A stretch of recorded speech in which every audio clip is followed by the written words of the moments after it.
ಬಹುಷ್ಟು ವೀಕ್ಷಕರಲ್ಲಿ ಮಂಜುನಾಥ್ ಭಟ್ಟ ಗುರುಜಿ ಮಾಡುವ ನಮಸ್ಕಾರಗಳು. ಏಪ್ರಿಲ್ ಮಾಸ ಭವಿಷ್ಯ ಕನ್ಯಾ ರಾಶಿ. ಕನ್ಯಾ ರಾಶಿಯಲ್ಲಿರ್ತಕ್ಕಂಥ ವ್ಯಕ್ತಿಗಳಿಗೆ ವಿಶೇಷವಾಗಿ ಶುಭಫಲಗಳು ಪ್ರಾಪ್ತಿಯಾಗಿದೆ. ಗುರುವಿನ ಪೂರ್ಣ ಅನುಗ್ರಹದಿಂದ ಎಲ್ಲ ಭಾಗ್ಯೋದಯ ಆಗಿದೆ. ಭಾಗ್ಯ ಇರತಕ್ಕಂಥ ಗುರು ಒಳ್ಳೆಯದನ್ನು ಮಾಡ್ತಾನೆ ಅನ್ನುವಂಥ ಚಿಂತನೆ ನಿಮಗಿದೆ.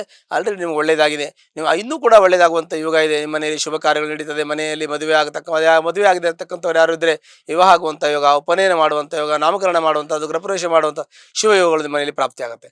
ಹಣಕಾಸಿನ ತೊಂದರೆಗಳೆಲ್ಲ ಪರಿಹಾರ ಆಗ್ತದೆ. ಹಣಕಾಸು ನಿಮ್ಗೆ ಬರಬೇಕಾದ್ದು ಬರುತ್ತೆ, ಕೊಡಬೇಕಾದ್ದು ಕೊಡ್ತೀರಾ. ಎಲ್ಲ ಕಮಿಟ್ಮೆಂಟು ಕೂಡ ಚೆನ್ನಾಗಿ ಇಟ್ಟುಕೊಳ್ಳುವಂಥ ಯೋಗ ಕೂಡ ಇದೆ. ವ್ಯವಹಾರ ನಿಮ್ಮದು ಕರೆಕ್ಟಾಗಿ ನೀಟಾಗಿ ಮಾಡ್ಕೊಂಡು ಹೋಗ್ತಾ ಇದ್ದೀರಾ. ಅಂಥ ತೊಂದರೆಗಳಾಗೋದಿಲ್ಲ. ಅಂಥ ತೊಂದರೆಗಳಾದರೆ ಅದಕ್ಕೆ ಸಂಬಂಧಪಟ್ಟಂಥ ಪರಿಹಾರ ಮಾಡ್ಕೊಳ್ಳಿ.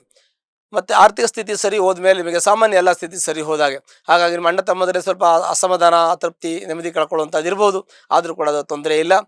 ಮತ್ತು ನಿಮ್ಮ ಕೋರ್ಟು ಕಚೇರಿ ವ್ಯಾಜ್ಯಗಳೇನಾದರೂ ಇದ್ದರೆ ಅದು ಕೂತ್ಕೊಂಡು ಮಾತಾಡಿ ಸರಿ ಮಾಡ್ಕೊಳ್ಳಿ. ಪಿತ್ರಾಯಿತ ಆಸ್ತಿಗೆ ಸಂಬಂಧಪಟ್ಟಂತೆ ನಿಮ್ಮ ಮಕ್ಕಳು ಒಳ್ಳೆ ವಿದ್ಯಾವಂತರು, ಓದ್ತಾರೆ, ಚೆನ್ನಾಗಿ ಓದಿಸೋದಕ್ಕೆ ಗಮನ ಕೊಡಿ. ಅವರಿಗೆ ಒಳ್ಳೆಯ ಮಾರ್ಗದರ್ಶಕರಾಗಿರಿ. ಅದು ಕೂಡ ನಿಮಗೆ ಒಳ್ಳೆಯ ಫಲವನ್ನು ಕೊಡುತ್ತೆ. ನಿಮ್ಮ ಕುಟುಂಬದಲ್ಲಿ ಸಣ್ಣ ಪುಟ್ಟ ತೊಂದರೆಗಳಿದ್ದರೂ ಕೂಡ ಅದನ್ನು ಪರಿಹಾರ ಮಾಡ್ಕೊಳ್ಳಿ. ಮನೆಯಲ್ಲಿ ಒಳ್ಳೇದು ಮಾಡಬೇಕು ಅಂತ ಹೊರಟಿದ್ದೀರಾ, ಒಳ್ಳೇದಾಗ್ತದೆ. ನಿಮಗೆ ಎಲ್ಲ ರೀತಿಯ ಅನುಕೂಲಗಳು ಆಗೋಕ್ಕೆ ದೇವರ ಅನುಗ್ರಹ ನಿಮಗಿದೆ. ನಿಮ್ಮ ಪ್ರಯತ್ನ ಭಾಳ ಮುಖ್ಯವಾಗಿರ್ತಕ್ಕಂಥದ್ದು. ನಿಮಗೇನು ಅವಶ್ಯಕತೆ ಇದೆ ಆ ರೀತಿ ನಿಟ್ಟಿನಲ್ಲಿ ಪ್ರಯತ್ನ ಮಾಡಿ. ನಿಮ್ಮ ದೋಷಗಳು, ಕಷ್ಟಗಳು ಪರಿಹಾರ ಆಗುತ್ತೆ. ಮತ್ತು ಉದ್ಯೋಗದಲ್ಲಿ ಸ್ವಲ್ಪ ವ್ಯತ್ಯಾಸ ಇದೆ. ಉದ್ಯೋಗದಲ್ಲಿ ಸ್ವಲ್ಪ ಅಡಚಣೆ ಇರುತ್ತದೆ. ಯಾಕೆ ಅಂತಂದರೆ ಉದ್ಯೋಗದಲ್ಲಿ ನಿಮಗೆ ಉದ್ಯೋಗ ಸ್ಥಾನ ಇದೆಯಲ್ಲ, ಸ್ವಲ್ಪ ಮಟ್ಟಿಗೆ ಅಡಚಣೆ ಆಗ್ಬೋದು. ಅಂದರೆ ಹೊಸದಾಗಿ ಉದ್ಯೋಗ ಹೋಗೋವರಿಗೆ ತೊಂದರೆ ಆಗ್ತದೆ. ಉದ್ಯೋಗ ಇರೋವರಿಗೆ ಬಿಟ್ಟರೆ ಬೇರೆ ಒಳ್ಳೆಯ ಉದ್ಯೋಗ ಸಿಗುತ್ತೆ, ಏನು ತೊಂದರೆ ಆಗಲ್ಲ. ಹಾಗಾಗಿ ಉದ್ಯೋಗ ಚೇಂಜ್ ಮಾಡೋವರಿಗೆ ಚೇಂಜ್ ಮಾಡ್ಬೋದು. ಮತ್ತು ಶಾಲಾ ಕಾಲೇಜುಗಳನ್ನು ಚೇಂಜ್ ಮಾಡೋವರಿಗೆ ಮಾಡ್ಬೋದು.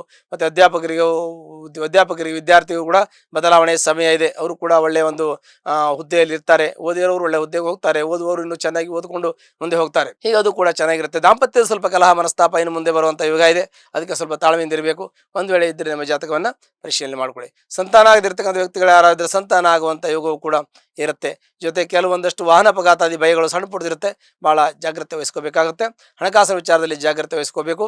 ಅದಲ್ಲದೆ ಆಸ್ತಿ ವಿಚಾರದಲ್ಲಿ ಸ್ವಲ್ಪ ಜಾಗ್ರತೆ ವಹಿಸಬೇಕು.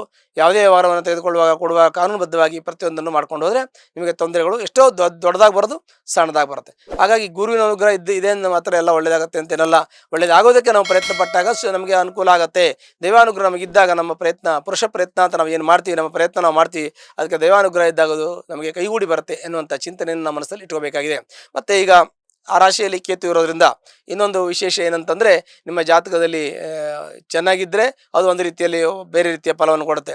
ಗೋಚಾರದಲ್ಲಿ ಕೇತು ಇದ್ದಾಗ ನಿಮಗೆ ಜಗಳ ಆಗೋದು, ಮನಸ್ತಾಪ ಆಗೋದು, ನಿಮ್ಮ ಸ್ನೇಹಿತರ ಜೊತೆ, ಮನೆಯಲ್ಲಿ ಹೆಂಡತಿ ಹತ್ರ, ಮಕ್ಕಳ ಹತ್ರ, ತಂದೆ ತಾಯಿ ಹತ್ರ ಸ್ವಲ್ಪ ಆರ್ಗ್ಯುಮೆಂಟ್, ವಾದ ವಿವಾದಗಳು ನಡೆಯುವಂಥ ಇವುಗಳು ಕೂಡ ಇರ್ತದೆ. ಹಾಗೆ ಅದನ್ನು ಕೂಡ ಸ್ವಲ್ಪ ನೋಡ್ಕೊಂಡು ಹೋಗಬೇಕಾಗತ್ತೆ. ಅದು ಕೂಡ ನಿಮಗೆ ಭಾಳ ಮುಖ್ಯವಾಗಿರ್ತಕ್ಕಂಥದ್ದು. ಮನೆಯಲ್ಲಿ ಹಿರಿಯರು ಭಾಳ ಮುಖ್ಯ. ಅವ್ರ ಜೊತೆ ಆ ವಾದ ವಿವಾದಗಳನ್ನು ಮಾಡದೇ ಇರೋದು. ಮತ್ತು ಕಿರಿಯವರು ಅಷ್ಟೇ ಮುಖ್ಯನೇ. ಕಿರಿಯವರಿಗೂ ಮನಸ್ತಾಪ ಆಗ್ತದೆ. ಸಣ್ಣವರು ಒಂದು ಮಾತ್ರದಲ್ಲಿ ಅವ್ರಿಗೆ ಎಲ್ಲ ರೀತಿಯ ಯೋಚನೆಗಳು, ಚಿಂತನೆಗಳು ಇರುತ್ತೆ. ಆದರೂ ಎಲ್ಲರನ್ನು ಸರಿಪಡಿಸ್ಕೊಂಡು ಹೋದರೆ ನಿಮಗೆ ಯಾವ ಸಮಸ್ಯೆಗಳು ಇರೋದಿಲ್ಲ. ಮುಂದೆ ಜೀವನದಲ್ಲಿ ಭವಿಷ್ಯದಲ್ಲಿ ಯಶಸ್ಸು, ಕೀರ್ತಿ ನಿಮಗೆ ಖಂಡಿತ ದೊರೆಯುತ್ತೆ. ಒಳ್ಳೆಯದಾಗುವಂಥ ಎಲ್ಲ ಯೋಗ ಗುಣ ಲಕ್ಷಣಗಳು ಕೂಡ ಇದೆ. ಹಾಗಾಗಿ ಈ ಕನ್ಯಾ ರಾಶಿ ಇರ್ತಕ್ಕಂಥ ವ್ಯಕ್ತಿಗಳು ಯಾರಾದರೂ ತೊಂದರೆಯಲ್ಲಿದ್ದರೆ ನಿಮ್ಮ ಜಾತಕವನ್ನು ಪರಿಶೀಲನೆ ಮಾಡ್ಕೊಳ್ಳಿ. ಮತ್ತು ಅದಕ್ಕೆ ಸಂಬಂಧಪಟ್ಟಂಥ ಪರಿಹಾರವನ್ನು ಹತ್ತಿರ ಇರ್ತಕ್ಕಂಥ ಶ್ರೀನಿವಾಸನ ದೇವಸ್ಥಾನಕ್ಕೆ ಹೋಗಿ ಶನಿವಾರ ದಿವಸ ಅರ್ಚನೆ ಮಾಡೋದ್ರಿಂದ ಎಲ್ಲ ಕಷ್ಟಗಳು ಪರಿಹಾರ ಆಗುತ್ತೆ. ಶುಭವಾಗಲಿ.